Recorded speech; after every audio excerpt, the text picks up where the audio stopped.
welcome to PlayStation Access. I'm Nathan and I'm here with Holly. Hey guys! GT sporting expert today, Holly. I am, I've got a notebook. And that's because we're at the unveiling of GT Sport.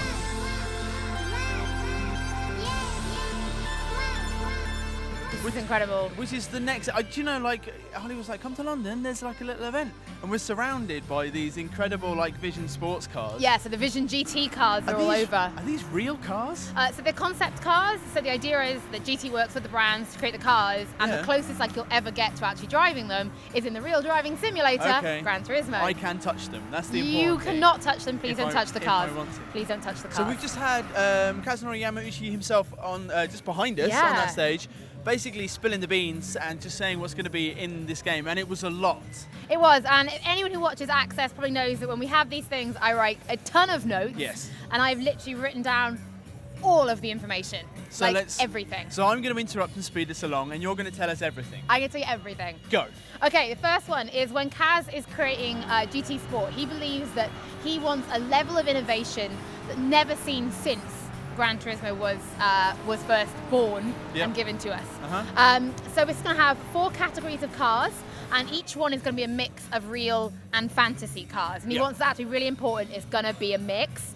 And there'll be 137 super premium cars on launch day. So this is the thing as well, because he was showing the models and he was saying that the reason they're called super premium is they've been completely redone, and he showed us the inside. And it's like one of them presentations where you're like, you could have just taken pictures of real cars. And we wouldn't know a difference. Yeah, every single car in GT Sport has been remodeled since GT6.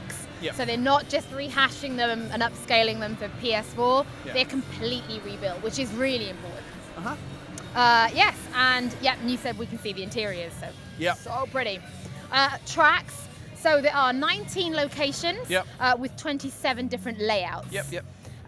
So Brands Hatch, Wills Green, Nuremberg, all coming back.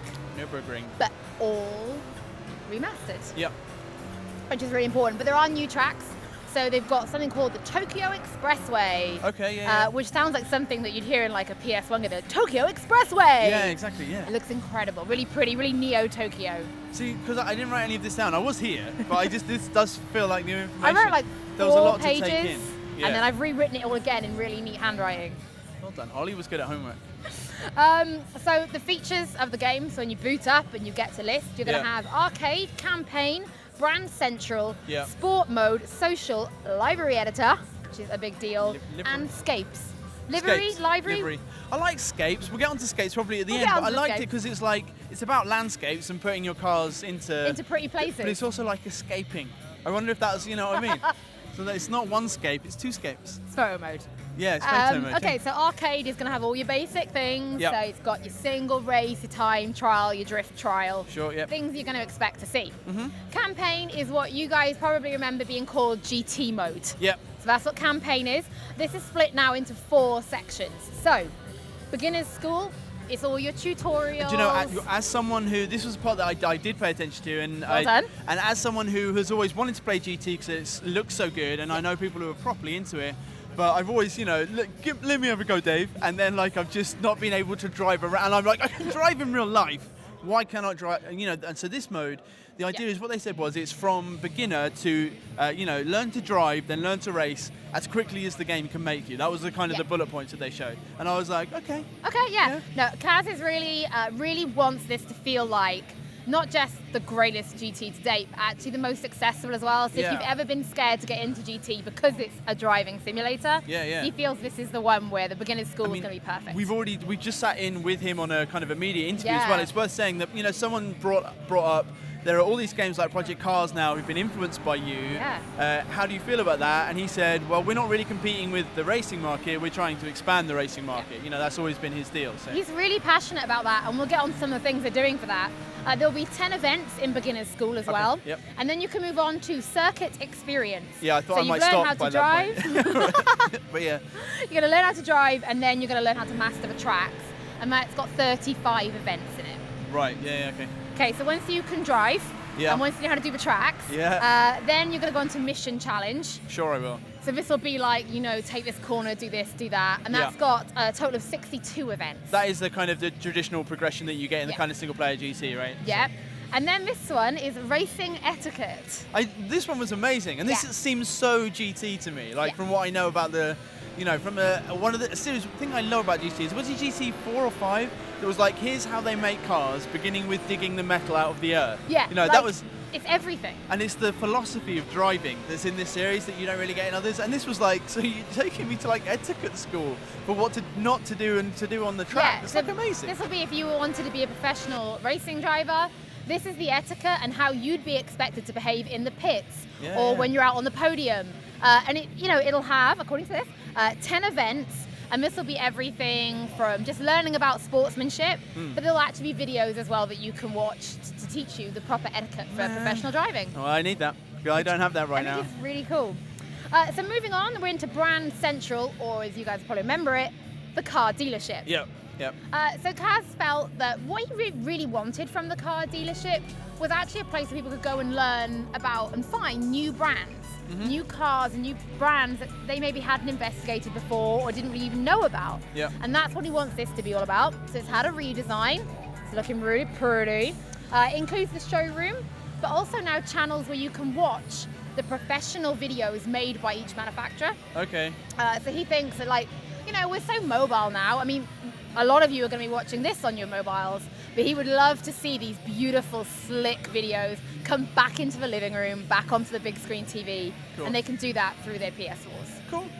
It's just a hug for the brands that make up the garages, right? That's basically what it is. Yeah. Bit of brand love. And then on top of that, the museums also had a redesign. So the museum now puts automotive history on a same timeline along with big key beats in history. To see what was happening at the same time. Yeah, this was cool. So I think the example that they had up on there, I can't remember what it was like. This cool car, it's maybe the first patent for an auto car, and then it was like, what was happening in the real world next to it. So one of them was like, Edvard Munch's Scream was been painted, and it was like the 100-year anniversary of the Declaration of Independence in the States, that kind of stuff. So it's kind of it's like the history of automotive, cars and automotive sport versus the history of stuff you actually learn in school. That's I basically. quite like it. It just shows where we are as humans and where we are in technology. Yeah, and again, it kind of shows how into, not just racing, how into this whole idea of what driving means this series is. So moving on, we're into sport mode. So this is where you're going to be competing. This is where you're going to be the best of the best. This is where you get to come to events like this and compete for your nation. There are some serious looking guys around here. Really serious drivers here.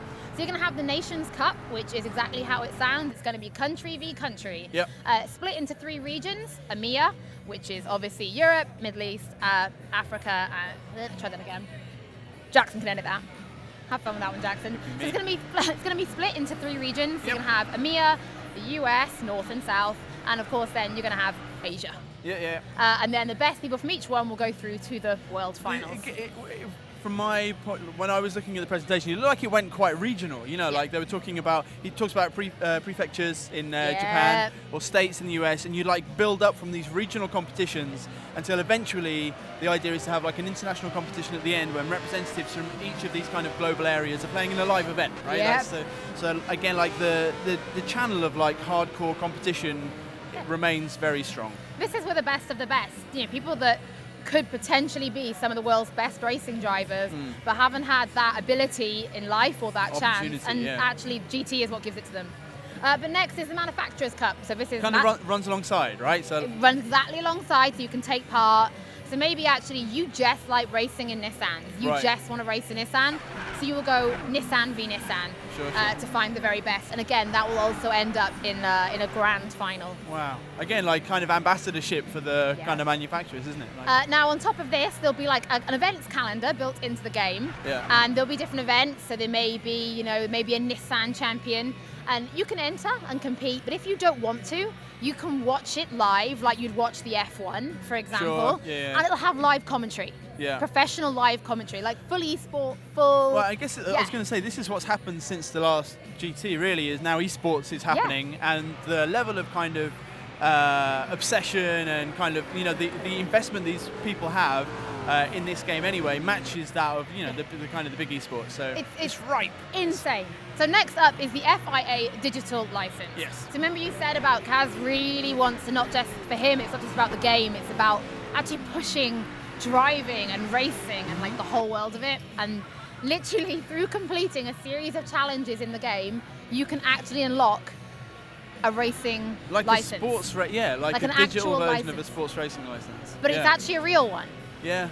Yeah, again, he was talking about this in the interview. There's a few countries they haven't secured yet, and someone was saying, you're working on that. And he was saying, yeah, they are, but he was also saying, you need to understand how complex, like most of these associations are 100 years old, and they just work at a speed that we're not used to anymore. So these things are happening, but it was like they had a world conference, and that's where they said it was okay to announce it today.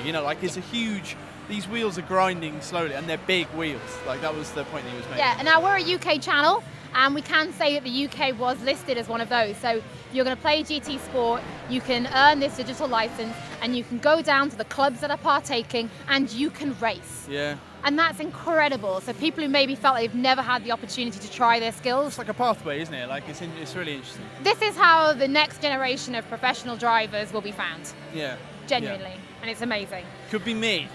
It won't be you. It won't be Nathan. Next up is the social features. Yep. Okay. New world. We're all connected. Sure. So it looks very much like a really posh Facebook feed. Yeah, basically. Yeah. So you have a profile, it's got all your stats on it. Your friends can check out your profile. Yep. And then you have the activity feed where you're like, any pictures you might have uploaded or things you've done, achievements will all be documented. Kaz will have uploaded loads. Kaz will have, judging by this presentation. Get it on launch day and it's just Kaz. Yeah, exactly. It has 300. But the best part is there's going to be a companion app. This is not just going to be limited to tablets and mobile phones. Yeah. Also, check it out on the web as well. So you'll be able to link people to your profile so you can really show off. Yep. Which is always nice to show off. You called it livery. Livery, I think it is livery. Livery editor, you're probably right, you're smarter than me. So this is basically the one thing people have wanted, and that's the ability to design the way your car is going to look. Yep. We didn't see much of it. They didn't really give a lot of details away, sadly. And this goes on to what you mentioned, scapes, or photo mode. Photo mode is traditionally what I would call it. Yes, yeah, and it's like, so this is an area that I did understand. Basically, just hundreds of shots. So how many was it? You've got the number. Okay, so the first, 300? it's over 1,000 different backdrops. Wow. Okay, and they're like incredibly beautifully detailed, global, like deserts, like industrial estates with incredible lighting. City centres, and Mount Fuji is there, different racetracks, and then you can drop your cars in, and then you can position them, you can do depth of field, you can do lighting, that kind of, just everything you'd expect in a photo mode with these kind of basically photorealistic cars. Yeah, and I believe they can be output to 4K as well, so if you want to start sharing them, nice. People aren't even going to realise these are pictures. These are so gorgeous, and he believes that it will change the world of photography. Yeah, and judging by how many he's taken already, he really believes that. There were so many in the presentation. It was just like, and here's the next one. It was like watching someone's holiday snaps. It was cool. You've been everywhere, Kaz. Yeah, exactly. So nice. And finally, they do think, and they will. I don't think they will. GT Sport will support PlayStation VR from launch. Again, and then there was, again, talking in the interview, there's a bit more detail about it. There was, at the moment previously it's been, well, we're hoping that this will be part of the game, and someone's, one of the questions was, how? And Kaz said, we're going to have the whole game in it. That's the plan is that everything you'll be able to do will be just VR compatible. And hopefully from launch. And he said the timing would line up really nicely because there was a release date too, right? There is. It's going to be releasing in Europe on the 16th of November, in North America and Japan on the 15th of November, and in the UK on the 18th of November. Which is fine, we don't mind. That's fine. Nathan's bitter, but that means we do have pretty much a global launch for GT Sport. Before Christmas. Which is what you want, right? Then you're not going to talk to anyone on Christmas Day. Well, honestly, if I'm going to get good at this game, it's going to take longer than that. It's going to be a long, long time. But, you guys can help me through. If you guys are big GT fans, let us know. Well, let me know where to start. And, maybe beginner's school, Nate. We can make a couple of videos about it. Yeah. See it like preschool, pre-beginner's school is what I need. So that's basically our wrap-up. That is everything I've written down for you. I was writing furiously. Extra bits taken from Kazunori Yamauchi himself. Yeah, they are. So it's been really great being here. Being here is a huge event. We're at the Copper Box, which is part of the Olympic Park. And, that was, I guess this is the other thing I wanted to say. And it was someone else's question, but it was, again, like, how does this sit? How does GT Sport sit in relation to GT7? Yeah. And Kazunori said, I could have called this GT7. I think maybe at one stage, because he wanted to put the sport stuff in, it was seen as a slightly different project, but now I think it's, as ever, it's grown to such an extent that he says this is basically GT7. Yeah, this is as big, gives you as many features, you can do as much. How honest he was about it as well. He was just like, it's just sat there smiling. You can call it that if you want. Makes you happy, that's what you want. So this is huge. And it's a massive series for PlayStation, but the event has really hammered it home to me. What a large thing this is. So I hope you guys are excited. We will, of course, bring you more on this game as it comes up. We're going to be like if we see it at E3 or any of the other shows in the build-up to launch. We'll bring you everything. Let us know in the comments what you think, what you're excited about, and especially if there's anything you want us to track down and kind of ask, because that'll make writing our questions for the interviews much easier. Thank you for watching.